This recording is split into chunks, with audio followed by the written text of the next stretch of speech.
If you need to change your Zapier account password, you're in the right place. In this video, I'll walk you through the process step by step so you can update your login details quickly and securely.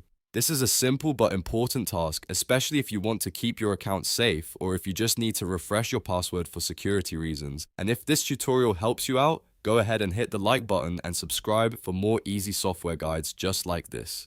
Alright, let's get started. First, open Zapier in your browser and sign in to your account. Once you're inside your dashboard, look toward the top of the screen for your profile icon. This is where your account settings are stored, so click on it to open the menu. From the menu, select Settings. This will take you to your account settings area where you can manage personal details and security options. On the settings page, click My Profile. This is the section that contains your profile and password options, so it's the place you need to be for this task. Now that you're in the correct section, look for the Change Password option and click it. Zapier will ask you to verify your identity by entering your current password first. Go ahead and type that in carefully, then enter your new password in the New Password field. Make sure your new password is strong, unique, and something you haven't used before. After that, confirm your new password by typing it again in the confirmation box. Take a moment to double check everything before you continue. A small typing mistake can stop the change from working, so it's always worth reviewing your entries.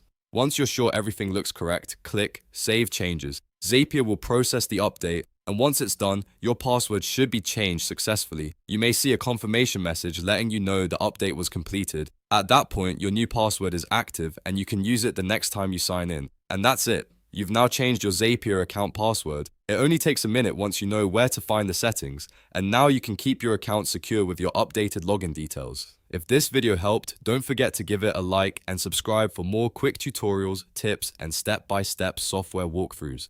Thanks for watching, and I'll see you in the next one.